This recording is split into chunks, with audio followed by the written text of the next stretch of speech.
Oh, come on. Heck yeah. So I kind of want to get into this whole girl code thing, and maybe the audience can weigh in on what their opinions are about what is girl code. So is it against girl code to if a friend dates a guy that you had a thing with, but never anything official, but there was like a thing? What do you guys think? Is that against girl code or? Yeah. Oh, it is. What do you, Well, I think. Hey guys, how's everybody doing? We know how those two are doing. yeah. We don't know how you're doing. Does anyone else have a jacket with one of our pictures on it? I hope Well, there's a jacket with Craig's face on it, please. You have I apologize. It just all you need is a picture of a white walker, and then you got me. So no, but to your point, how about come on, give her a round for Amanda here. Come on. thank you. So nice. Thank you. I think I'll throw it to the group, but in our writers' room, we had a very big debate about this because a lot of people feel like there was not that Zoe's character did not have the precedent to have such a reaction, and that maybe there was more there, and some people felt like it was completely justified. So I think we were surprised in our experience at how down the middle it was. Yeah. So we figured, well, if that's a cross-section of our audience, maybe they will have the same thing, and it will create a cool scenario for Yara's character to be able to kind of explore and kind of get into the reel of that scenario. Zoe, I'm sorry, Zoe. Yara, why do you think Zoe reacted the way she reacted initially? Well, I mean, Trevor's been, or Aaron, goodness, that was all the characters. You guys, it's a thing. Aaron's been Zoe's like day one love from the pilot. You see her acting a complete fool as soon as she meets Aaron. And so I think that's a storyline that we've tracked as an audience, and then it's just as a character, he's been on Blackish, and then we've been on this journey together in which he's that person for her until the introduction of Luca. And so I get why it feels like such a monumental moment when she realizes that her absolute bestie, and we've already gone through so much together on the show, is now with this person that she almost, I feel like, had him saved. Like, even though she didn't like that, choose him, Yeah. she just wants to know that she's there, and he's there. And it makes sense because Zoe selfishly just wants all the options all the time. That's being young. So for Francia and Trevor, now that Zoe is on board with Aaron and Anna, what can we expect from this relationship? Is it officially official? Is there still, like, what is it? What's the label? Is there no label like Millennials? Oh, you saw she tried to slide that on there. I don't know. I think it's still early to say, but I think they can both go into it now without feeling so. I don't know, like not themselves. They can kind of just be more free in it, and I think that's all you ever want when you're going into a situation. You don't want to feel like you have to be a certain way because of someone else in the friend group. So I think they just feel more free in the relationship, whatever that relationship is. Yeah, to touch on that, I think it is still early to say. I mean, when she was talking to the girls in the first episode, she said, I actually don't even know what this is. So I didn't know what to tell Zoe, and now that the cat's out of the bag, it's the awkward conversation, what is this? So we do touch on that, but I'm not going to give too much away because Craig's staring at me. I'm staring like, don't. Well, we talk about like the idea of a situationship, like the idea that is a new term that kind of came in. I'm an old man, so like when I hear these things, I'm like, what? And I put my horn in my ear and I go, oh, that's what it is. But I think that a generation is so against labels. Like it's kind of the Gen Z. Labels are such a kind of a pejorative thing to put on someone. So I think it cascades down into the interaction and the personal relationships we have. We don't want to name it because we don't want to put our feelings out too far. So we kind of keep it at an arm's length with this almost other label of situationship. So I think we were fascinated with that phenomenon, and I think you'll see a little bit of that explored going forward. And these two kooks do amazing work with it. I think you'll be very, very happy and heartbroken and excited and very thrilled and all those great emotions you get with a good little romance. So Yara, Zoe has seemingly solved two of her pressing issues, which is obviously resolved with Luca and Anna and Aaron, but she still has a big issue with her dad and being cut off. Where are we going to see that go this season? Are we going to see a resolve? Yeah, I mean, we do get resolve in a sense. What I really appreciate is that this is the first time in which Zoey is genuinely out of her bubble, because she's always had that kind of socioeconomic status to fall back on. You see that in Blackish, you see it here, and so even those moments in which she is, I think, connected to the world around her, there's still that layer of the class system and the fact that she has been raised into this wealthier experience and she's used to a certain lifestyle, and so her being cut off is such a monumental shift. And I really do appreciate just kind of the journey that the entire girl group goes on then, because a lot of her friends are like, well, this is what we've been dealing with since day one, and she's been the one that's been out of touch, and I think that even leads to a lot of fun moments with Vivek. And so it ends up being a really cool way to move into this second half of the season 2, because she has to now really be about something, and she can no longer just kind of traipse about. Just sort of bouncing off of that, Jordan, I wanna get to you. I respect Vivek's hustle, like, and then also him being first generation is something that I can relate to because I'm first generation American, Nigerian American. Are we gonna get more of his backstory? Because I'm really interested to see a bit more of his background. Yeah, as the season goes along, we're gonna get a little bit more Vivek, and the writers do an excellent job of, especially in this season, of flushing out all the characters now. As you can see, like in that episode, Hallie's character is really starting to flourish. And you're like, what? That's what you're about? So yeah, you can expect like the same things from Vivek and really dig deep into how the things we spoke about in season 1 are affecting him even now. So. Yeah, and we've already seen the beginning of that in the episode prior to this, in which we have that kind of heart-to-heart moment, which is really the first time we've ever really had that deep conversation since season 1. And I feel like that also represents just how the new dynamics presented in new relationships are shifting the entire friend group.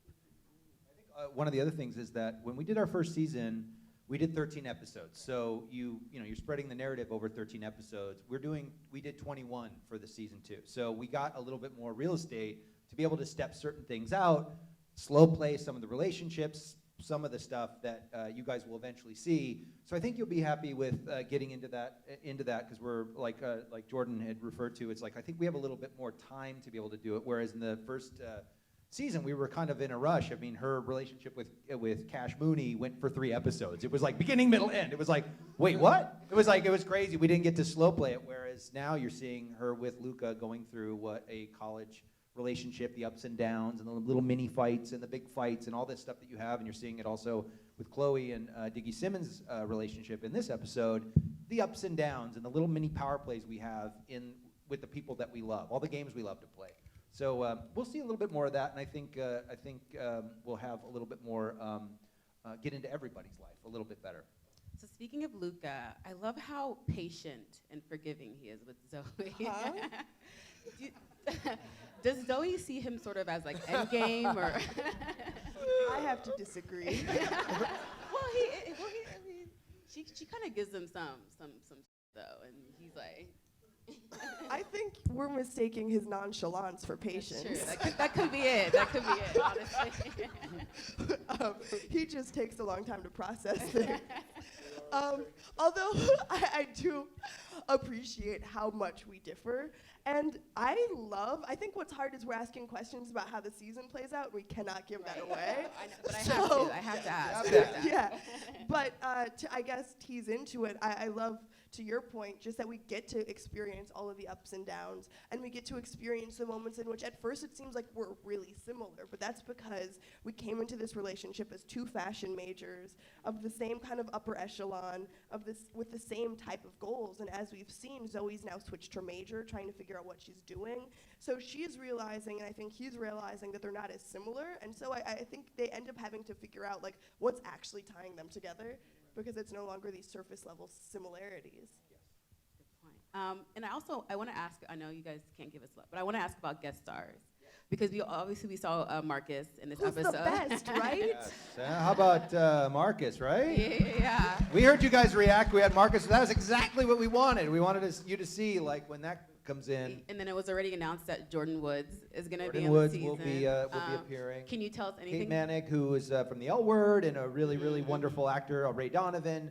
We've had the luxury of having a presence like her and her ability. I feel like those scenes with when you see Emily Arlick and Kate work together. It gives us such a different look to the show, and Yeah. makes it kind of expands the margins of the show and makes it feel like it's more relatable in different ways. There's something for everybody to kind of identify with and be able to kind of latch onto.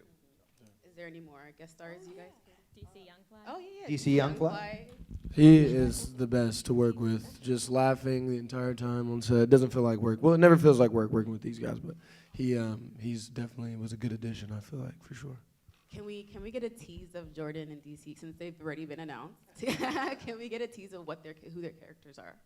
DC is a guy who is one of the Hawkins residents. He's a student there, and if you guys are familiar with him through his Instagram and his profile, this is a dude that is very funny, very, very energetic, and he brings that to us. So we got that. Jordan is another resident of the Hawkins dorm, which is the black dorm where the black and African American students are, and he's a resident. She's a resident there, and she has a story we're doing later on that she has a big part of. I don't want to tease too much. Okay. So we'll see her multiple times. We'll see her. Okay. I'll take it. I mean, obviously a big reason why this show is as popular as it is because it tackles really prevalent and pertinent issues that are currently within the zeitgeist. And I know, Trevor, you have an interesting storyline with mental illness. Is there anything you can kind of tease about that and about his sort of involvement with that? Well, I think Aaron is always trying to better himself and the people around him and his cause and his movement. And I think that's something just in general that we shy away from. And that's typically the most important things we shy away from. But that's why I love this show. And so, yeah, I think he just wants to step up and make sure he's turning over all stones, and I think that's one that really affects a lot of people, especially when you're in transition from becoming a boy to a man, a girl to a woman. So, yeah, he's just trying to do what he has to do for his people, Craig, I know you guys are talking about. You guys are also talking about cultural appropriation. Is there any other social issues that you can sort of? Cultural appropriation comes into play. I feel like one of the things that is really interesting that we brought up in our writer's room is that African American culture and hip hop culture is pop culture. It's that the top 10 songs are all hip hop songs. So if a little kid goes and starts to dress like I did with dressing like Prince or somebody like that, you don't know that I need those photos. Yes, you don't want that. I was more like one of the surgeon that played keyboards that just had anyway. But yes, we the show, Kenya Barris, our creator and our kind of our spirit animal, he likes to make sure that he always asks us, what are we saying? And when we go into a story, as much as like this one was about beefs and kind of like how beefs are, how we deal with conflict and kind of resolution and fast apologies, and actually, how do you really apologize? It's like, wow, you said sorry, but you didn't say it in a sorry way. That kind of a feeling and all those kind of things. So Kenya's kind of magnetic north, we're always kind of trying to steer into those things. So you'll see more of those kind of a thing. The mental health thing off of Trevor's thing, we were fascinated with the idea that in the African American community, a lot of men do not seek out mental health. Therapists, psychiatrists, whatever, and there's that was just a statistical fact, and we were like, well, why is that? And then also in pop culture, you have rappers like Lil Xan, and everyone's talking about how depressed they are. So there's a reconciliation to be made, and we were just kind of making a comment on that, and we thought that it would be really interesting to have Trevor, who's a socially conscious character on the show, kind of tackle something that wasn't necessarily the most on-the-nose issue that would be facing it. So something a little bit different. So that's kind of, but we continue to do those kind of things. And then along the lines of just the relevance, I know something that's in the conversation, especially when it comes to college students, is voting. And with the upcoming election, is that something that the show is going to tackle?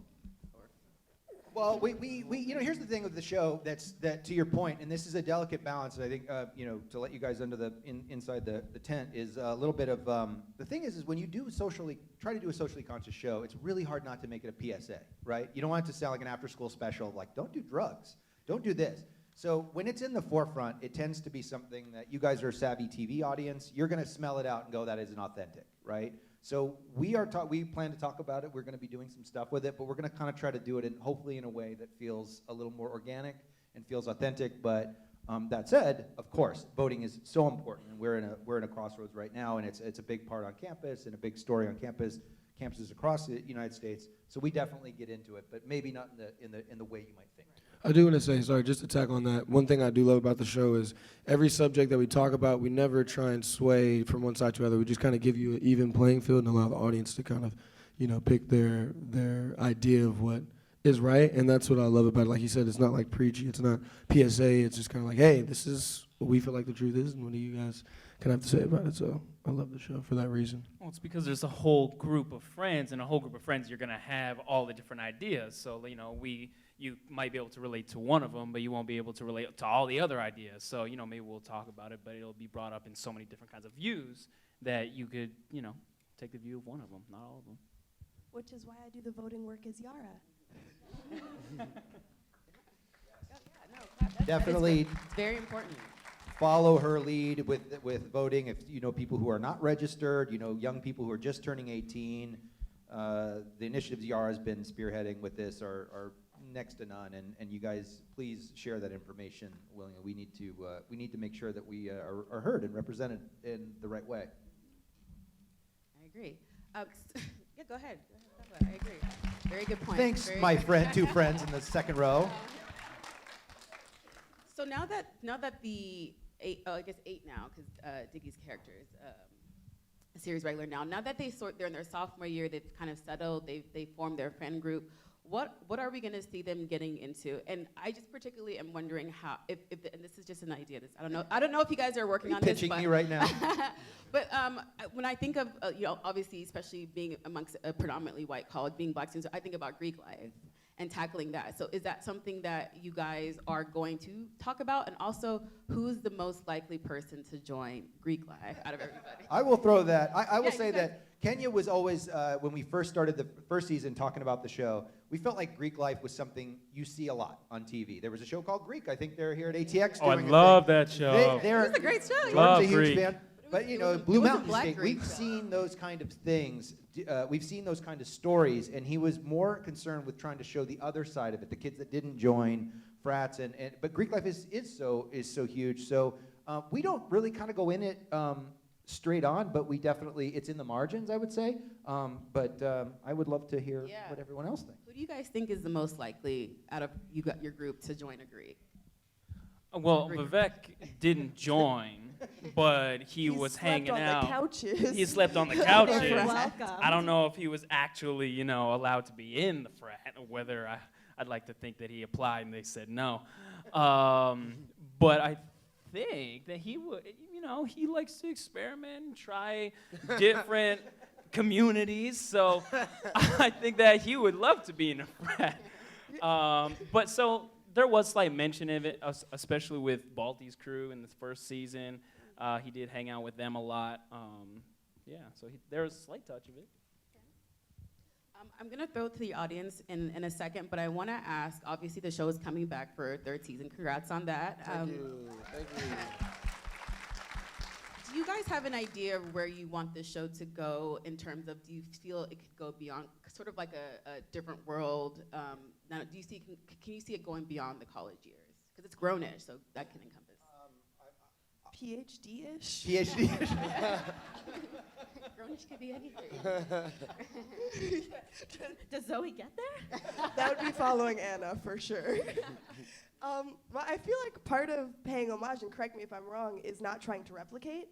I think a part of just conceptualizing this show, and from whenever I get to step into the writer's room and look at all of your amazing minds, is that A Different World has set up such a beautiful space for us to play, and we are grateful for that show, but there's no need to try and be like that show because they've done it so perfectly. Yeah. So why try and do it again? And so a part of paying homage is really embracing the space they've given us for opening that door and creating a space in which we can see brown people in college going through life. Well, look, the show originally, when my ABC Disney badge says college-ish. That was the name of the show. So can you change it to grown-ish? Because I think the idea, to your exact point, this feels bigger than just college. We didn't want to be just painted into like a 4-year window where we just see this section, and people cruise through and kind of cruise out. We have that luxury if we wanted to do that, but I think the idea of being grown and a lot of the struggles that Zoey goes through, that Yara plays so perfectly, are things you go through that aren't the proud moments of growing up. It's when you were wrong. It's when you were gross, when you weren't cool to somebody. That's what we try to show, is this woman here who is so lovely and great and who has been, is in her, on Blackish, is the perfect child, is to sit there and throw some mud on that and be in a place where we get to watch her struggle. And we were hoping that, those people out there that watch the show that feel like, oh man, I thought she was, I didn't relate that way, to the point where they over-relate, and that was the hope. So whatever those stories and that instinct and that, magnetic north takes us, if that takes us beyond into career-ish, whatever that may be, I think we're open to everything. We've got great partners with the studio and ABC and with Freeform, and everybody's been so open and great. We were all kind of finding this together and having fun, but it's been, I can imagine it going way beyond, and I can imagine it also staying within its kind of the parameters that it's currently in. But, Yara said it great. You can't copy different. Well, it's a perfect show. I mean, me as a little white kid from Orange County, I was watching it and going, oh my God, this is great. So it's like, they did it great and across boundaries, and so we wouldn't want to try to replicate that. We want to pay homage and try to do something that expands that experience. So. No, I think the show definitely has done a good job of forming its own identity, even with it, from Blackish, its predecessor. It definitely has stood out. I think, and I think there's characters that everybody or whoever is watching can relate to. There's somebody that you can sort of be like, oh, this is, I went through this, or this is me. So I'm gonna get to audience questions before we have to wrap up. Does anybody have? I don't think there's mics. So if you want to, you can just be super loud, and I'll repeat your questions for you if there's no questions. Go ahead.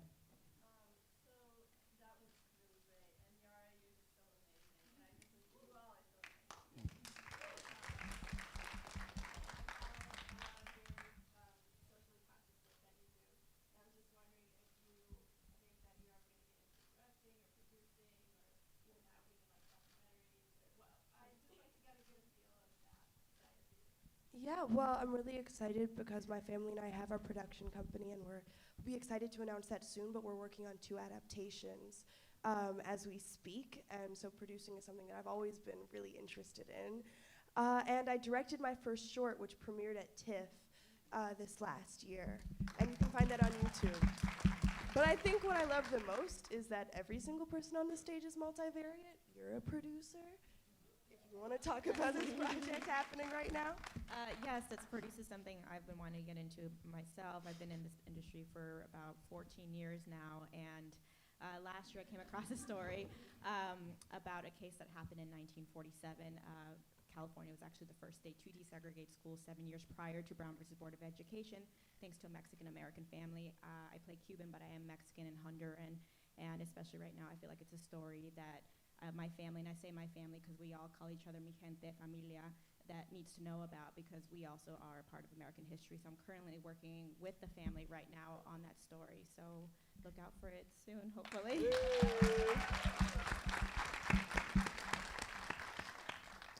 Are there any more? Okay, we have one.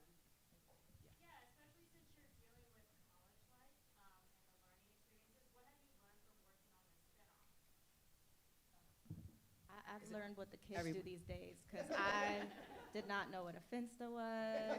I didn't go to college, so this is my college experience, and I'm really grateful because I get to, pretend to be drunk on set, and it's okay. Does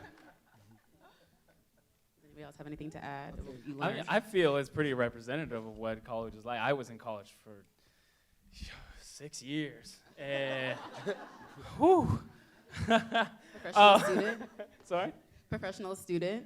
Yeah, for real. Yeah, And it's a lot of the real stories, I mean, whether or not I actually participated in some of the stories that we're telling on screen, or I had friends of friends. I had friends of friends who were drug dealers, I know that, and like, I'm not about to raise your hand if you deal drugs. Anyone else relate? But I mean, it's a real thing, and so it's really cool to see the stories come up as I kind of knew of them. One thing I do want to say is I'm glad that you guys changed the title to Grownish from College-ish, because I always relate to this show to growing pains. And even, I'm past this age, and watching it, I'm still learning things that I'm kind of stuck in. So it almost helps open my mind a bit more, because, one day you turn 18 and everyone all of a sudden says you're an adult, and you're like, what?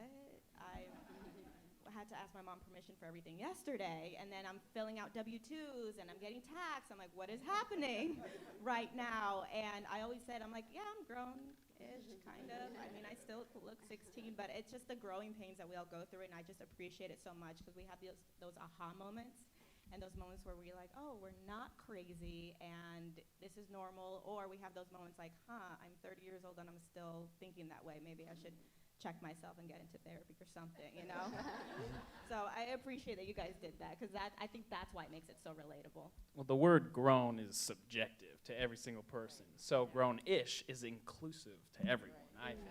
No matter what age you are. You're like, oh man, I'm still figuring this out. Always learning, always growing. I think the show, I always say, I feel like the most fearful thing for anybody is to feel like they're alone in any, context. And the show really just kind of puts your hand on your shoulders, like, it's okay. Like, we all kind of go through similar things. Even just in, like, Zoey's, her relationships, there have been girls I've been with before, and I'm like, oh, that's the exact way that okay, so I'm not alone. She's not crazy. I'm not crazy. This happens, It's okay. It's normal. Yeah, I have to say, actually went to school at UT. I graduated from UT Austin. So Hey, there we go. Some horns up. So being here and talking to you guys is bringing back a lot of memories, good and bad. But this was great. Thank you guys for being here. Thank you guys for being here and supporting the show. So Grownish premieres, I don't watch Grownish premieres. What were you about to say? I don't watch live TV. I know, no one does, right? I don't have a camera. For any of you people who are still tied to DirecTV or Spectrum, or whatever the heck you are, it premieres on. It premiered last Wednesday, June 5th. The season 2B premiere was this last Wednesday. It's every Wednesday at 8 o'clock wherever you are. Yeah. So check it out, and if not, find it through the Freeform app I or watch it on And Hulu, it's on the wherever it is. Yeah, it's on Yes. Hulu by midnight. Yes, and we have some more episodes for you that'll finish the rest of this season. And season 3, we are currently in the writer. Well, they're in the writers' room now. I'm You're here here. drinking beer with you guys. Let's keep this going, so I don't have to go back. Thank you guys for being here. Thank you. Oh, thank you all for coming. Thank you so much.